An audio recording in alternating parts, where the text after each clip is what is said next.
All right, what's up, everybody? Welcome back to the Dunk on AP podcast. Today is the last podcast of Unit 3. We're going to be talking 3.3 and 3.4 empires, belief systems, and then comparisons in land based empires. And 3.4 is going to kind of act as a summation of sort of what's come before. So, without further ado, let's go dunk on AP. All right.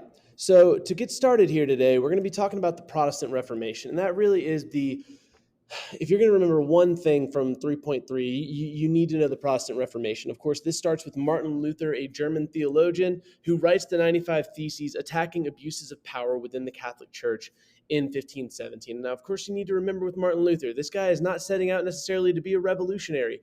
What he is trying to do is really call into question some of the teachings of the church and some of the corruption within the church. Most notably, the church was selling indulgences, which offer absolution of sin, offer essentially ways out of sin that are not biblical, and then simony, which is the selling of church offices. Martin Luther argues that salvation is by grace through faith alone. He's going to get excommunicated by the Pope, because he is saying that the Bible is the only true authority. This is going to lead to a split in Christianity in Western Europe. This is actually the second break in Christianity, the first being the Great Schism of 1054. And Martin Luther challenges church authority. John Wycliffe argues that priests are not necessary for salvation. And this flies in the face of what the Catholic Church has been teaching up to this point, because the Bible was not widely circulated and read at this time. And essentially, the priests were reading and saying, this is what you should believe. But because of Johannes Gutenberg's printing press, we are going to see a much more literate society start to read the Bible for themselves and interpret it. So this leads to the creation of Protestant religions, most notably Lutherans, followers of Martin Luther, Baptists, who share the basic beliefs of most Protestants, but who insist that only believers should be baptized and that it should be done by immersion rather than by sprinkling or pouring of water. And then you've got Calvinists. John Calvin argues that elect were predestined to go to heaven. Then you've got Anglicans of the Church of England, and we'll talk more about this here in just a minute. Out of this, you get the Catholic Counter-Reformation, which is actually where the Catholic Church addresses some of the corruption that Martin Luther was talking about. Efforts in the 16th and early 17th century to oppose the Protestant Reformation and reform the Catholic Church fall under the Counter-Reformation umbrella. Early efforts grew out of the criticism of the worldliness and corruption of the papacy and clergy during the Renaissance. The Council of Trent from 1545 to 1563 were periodic meetings to discuss reform of the church. The Society of Jesus, or Jesuits, was founded by St. Ignatius Loyola from 1491, who was 1491 to 1556.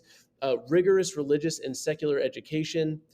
Effective missionaries for Catholicism. Now, it's important to note both Reformation movements, Protestant and Catholic, do actually result in growth and spread of Christianity at this time.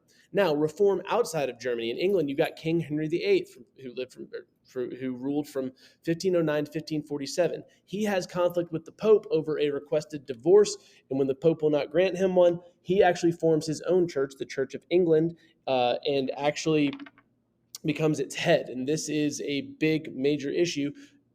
King Henry VIII is actually going to have 6 wives, but that's a whole nother story. In France, you've got John Calvin, 1509 to 1564, who codifies Protestant teachings while in Geneva. Remember, he was the one teaching about predestination and all that stuff. You also have Scotland, the Netherlands, and Hungary experiencing reform. Now, wars break out across Europe between Protestants and Catholics as a result of all of this, culminates in the 30 Years' War, which we've talked about in previous units. This lasts from 1618 to 1648, starts when the Holy Roman Empire attempts to force Bohemian subjects to return to the church. All of Europe is eventually going to get involved, and it leads to economic ruin.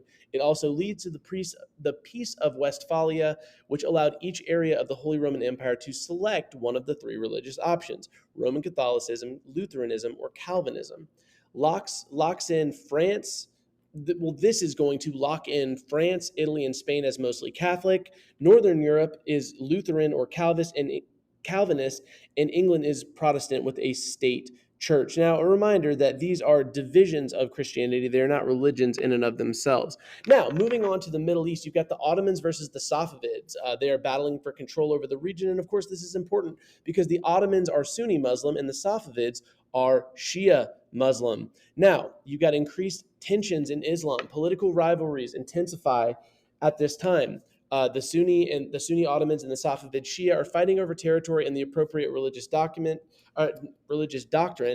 Ottomans declared jihad against the Safavid in the 1500s. The Safavids forced the Sunnis to convert or be killed in modern Iran, similar to disputes seen between Eastern Orthodox Christians and Catholics in Europe during the Crusades. This cements the divide between the two sects.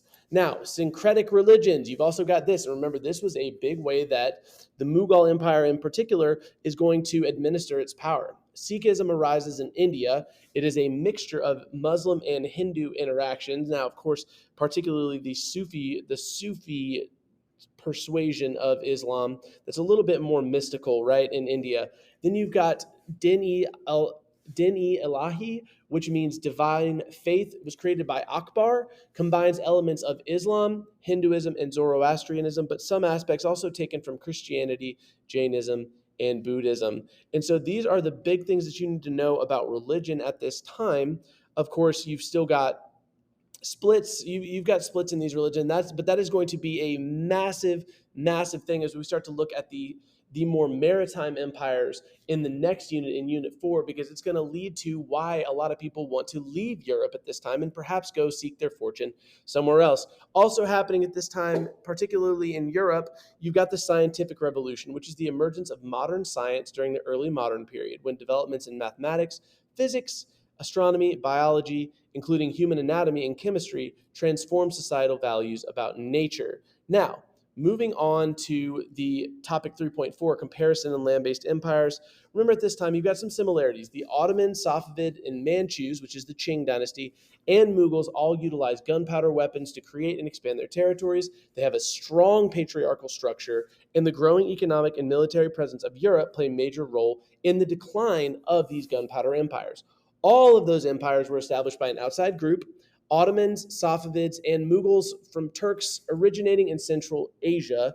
It leads to similarity of Turkish steppe traditions and secession problems. The Qing are established by the Manchus from Manchuria to the northeast of China. Mexica, over on the other side of the world, migrated into Mesoamerica from the north. Common across the building of empires was the use of bureaucracies and professional armies. We've talked about that so much. For example, the Ottomans in the Devshirme system, the Qing and the civil service exam. And then you've also got the Tokugawa and salaried samurai. And then you've also got the Aztec and Jaguar warriors. The Safavid, Mughals, and Qing were minority group rulers in their area. Of course, the Safavids are Shia rulers, the Mughal are Muslim rulers, and the Qing are Manchus. And then other old world empires actively suppressed technological innovations like the Tokugawa shogunate, the Qing dynasty, and the Ottomans especially. Now, legitimizing their rules, here are some similarities. Leaders of major empires legitimized their rule through religion, art, and monumental architecture. For example, whenever we're talking about religion, you've got the divine right of kings in Europe. You've got the mandate of heaven with the Manchu and the Qing. You've got human sacrifice with the Mexica. You've got the caste system with Hinduism in India. And then an example of ways that leaders were depicted in art, you've got Qing portraits and European monarchs. And then remember monumental architecture. You've got the Inca Sun Temple, you've got the Taj Mahal, and then you've got European palaces like Versailles in France. Now, political and religious disputes cause rivalries and conflicts. This is another similarity between states. Ottomans are Sunni versus Safavids, who are Shia. Safavids, Shia, versus Mughals, who are Sunni. And the Safavids are just kind of right there in the middle of a Sunni sandwich. They also both fought for political control over regions. Now, Protestants versus Catholic tensions culminates in the 30 Years' War. You've also got Sikhs versus Mughals.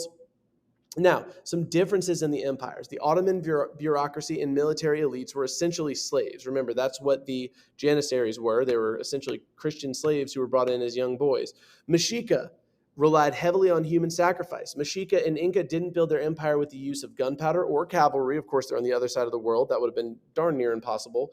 Then you've got the Islamic empires having several examples of women heavily influencing political decision-making despite a very patriarchal society. Then you've got Ottomans having a powerful navy. You've also got the Mexica building a tributary state, which was not very centralized like the other empires of the time. Now, in other world news, though, the Americas are stumbled onto early in this period and rapidly begin to transform the world as both hemispheres know it. Remember, this time period is 1450 to 1750. Columbus is going to sail the ocean blue in 1492. The social impact on the old and new world, as well as the impact on trade because of what we're going to call the Columbian Exchange, cannot be understated. Existing religions will continue to expand and change as they come into contact with new people and ideas, but more on that in the next unit. Thank you guys for joining in. Hope you enjoyed Duncan on AP today.